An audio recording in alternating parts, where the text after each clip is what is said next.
Namaste, gods, goddesses, and emissaries of light. This is Dr. Tyann. If you're new to my channel, please like, subscribe, and do not forget to hit that notification bell so you can be updated on my latest and my current videos. Welcome, welcome, welcome. Today's pick a card is what did they do to you and what is their karma? All right, so I have 3 pals.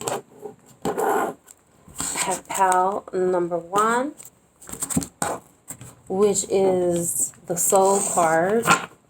The soul cards. Then I have pile number 2. I forgot the name of the tarot. It's a tarot deck. And then I have the soul journey for pile number 3. So let's see what they did to you from this deck. For those of you that chose pile number 1. I'm going to go ahead and also call in some help. I shuffle the cards to call in air, fire, water, earth, spirit, and ether. And I also call upon the highest Baha'i, which is Yadhe, who will be able to give me the information that is necessary for this beautiful reading in all directions, time and space, past, present, and future. And so it is. All right, so your very first card is they changed on you. They switched up. You got transformation. That's what they did to you. I really feel like the person that you were involved with, they didn't purposely hurt you. It was all a part of like a divine act. It was fate. People cannot remain the same. And sometimes we like to box people, put them in a box and micromanage them and control them and make them what we want them to be. And I really feel like that is the case between you and your person. The next card we have is playfulness. So they didn't take you serious, right? This was a blessing and this was also a curse. So this was a gift and a curse. They didn't take you serious, so they didn't really see you the way that you wanted them to see you. Maybe they didn't see your value. Maybe they didn't see your worth. And so you took offense instead of realizing that if they would have took you serious, it could have been detrimental for the future of you and this person. I really feel like there may be a possibility that you and this person may come back together on better terms. You got silence. Right now, they're putting you in the silent mode. Or they may be in silent mode, hermit mode. They may have ghosted you in some type of way. But you and this person currently are not in communication with one another. And that is, again, a good thing. All right? So let's see, based off of all of this, what is their karma?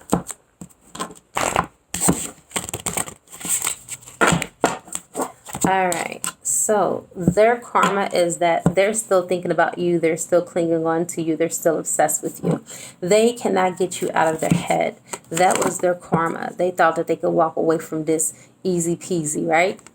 Wrong. What is another karma for them? Another karma for them is that they are now learning how to stand on their own with the Emperor. That's the energy of the Emperor. They have to stand alone without you. I really feel like you've helped this person in so many ways, financially, emotionally, spiritually, and you just help them to keep themselves together. So without you, they're having to gain their strength, right? And right now they're in rest and rejuvenation, so they're not allowed to really entertain a relationship, because they need to heal. I feel like both of you are healing, and this is part of the karma, is to purge, what needs to be healed out of your aura, out of that person's system. I also have the 4 of Wands, okay? This is a reset, like a new foundation needs to be laid down for you and this person. And what's at the bottom of the deck? We got justice.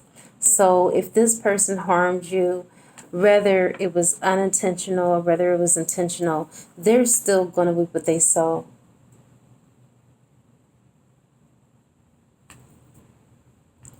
Thought I heard someone knock on the door. Justice still is going to be served. Okay? So, if you were ever wondering if they were going to get what they had coming to them, yes, justice will be served. They may be put in a similar situation, or it may be something that may be inflicted upon their offspring.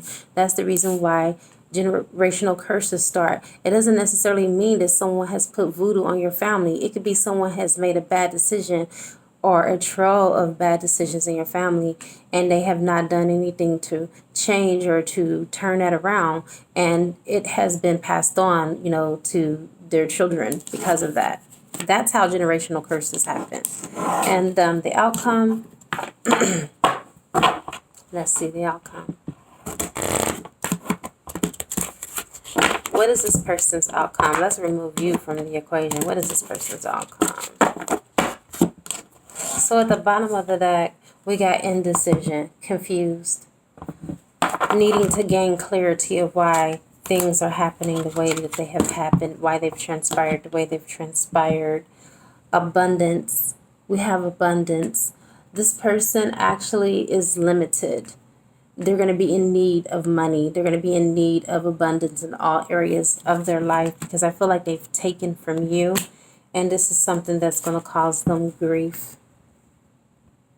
See that? I can't make this stuff up. All right, you guys, and that does come to the conclusion for those of you that have chosen pile number 1. All right, you guys, let's go ahead and get to those of you that have chosen pile number 2. I'm going to shuffle the deck just to clear out the energy.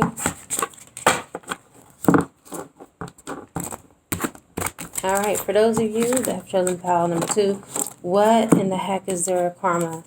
They've been fighting against the current. This is what they did to you. Sorry. What did they do to you? They fought against the relationship. They resisted it. That's what they did. They did not go with the natural ebb and flow. They did things to make you feel uncomfortable. They sabotaged the relationship. When things were going good, they had to do everything to make it go wrong. All right, so they capitalized on you in order for them to be successful. So they pulled from your light. They pulled from your solar plexus in order for them to be successful. They just capitalized and maximized on their moments, and you weren't a part of the equation, unfortunately, with this person. You were not a part of the equation. Maybe they even used you to get to their success, to gain some of their success. They were passionate. They were real passionate about what it was that they wanted to do. They lacked passion in the relationship. They weren't focused on you. They were focused on their goals. They were focused on their career and their finances. They did what was pleasing to them, what they wanted to do in this situation. Okay, let's see what will be their karma.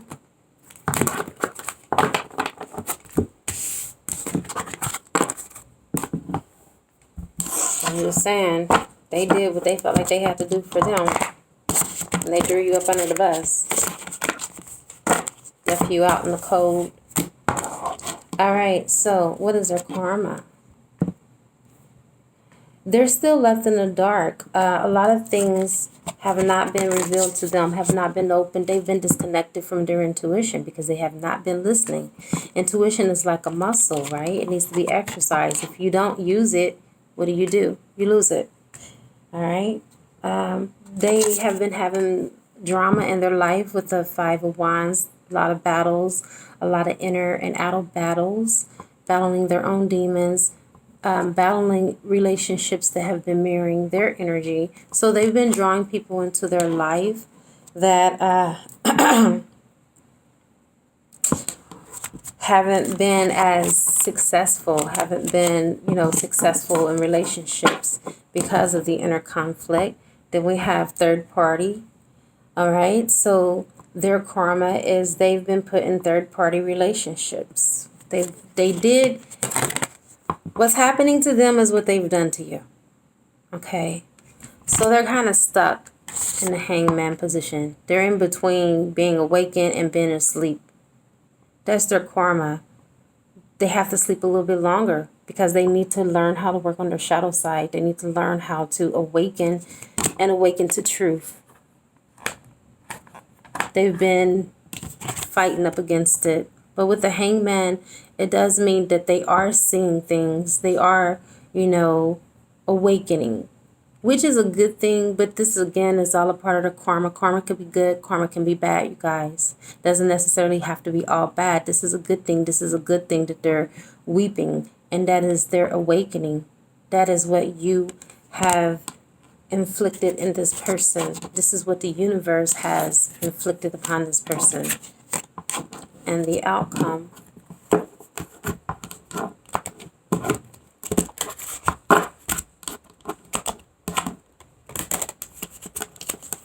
I'm going to cut and we're going to go for what's on the bottom of the deck. The outcome is this person's going to learn gratitude. They're going to learn how to be grateful for what God gives them and the universe gives them, instead of taking it for granted like they took you for granted. They're going to learn how to accept, acceptance, and to allow, and not try to micromanage the relationship and control the relationship. And the outcome is that they're going to learn their lessons. You guys are going to be able to develop some type of friendship. Okay, you may not get back together in a partnership, but there will be friendship that will come out of it, and it will be freedom. Both of you will be free and set free. This person came into your life to just basically help you and teach you. And this is a karmic partner. You're learning lessons from this person. And a karmic person, a karmic partner is not always a bad person. It's just that we stay longer than what we're supposed to, and relationships kind of go awry when we do things like that. And that is the pick a card pal for those of you that have chose pal number 2. Let's go to those of you that have chosen pal number 3. I know I'm doing it different than what I normally do it, you guys. What did they do to you? What did they do to you? What is their karma, and what is the outcome? All right, so what they did to you is that they took advantage of you. We have leadership. Sometimes people that are leaders could be manipulative, so they manipulated you in some type of way, made you believe something that was not true, withheld information from you.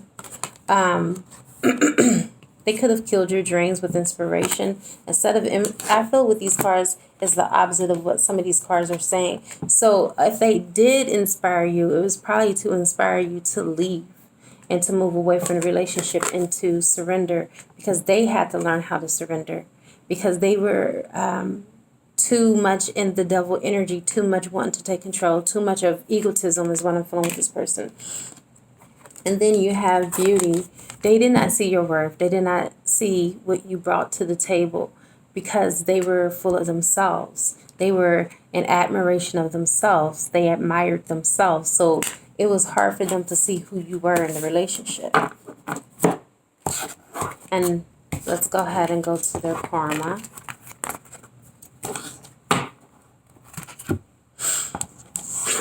I'm going to shuffle this deck.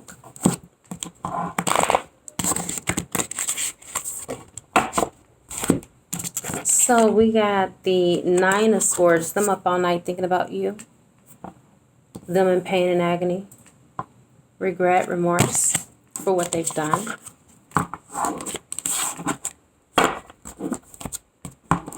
What is their karma? All right. Their karma is you walking away. That is detrimental to them. That has hurt them. And I feel like your absence is their nightmare. They didn't think that they would have any problems living without you. Now, their worst nightmare is their reality, is what I'm hearing from their angels and guides. And then now they're spying on you. They have to look at you from afar. They're not allowed to have access to you until they can get themselves together. Now, once they get themselves together, we have the Ace of Wands. You guys are going to have a passionate new beginning for those of you that chose pal number 3. There's going to be a passionate new beginning between you and this person, but they have to get themselves together. This person was heavily enthralled in their ego, and they were ruled by their ego, and they allowed for that to infiltrate into the relationship dynamic. All right, let's see the outcome.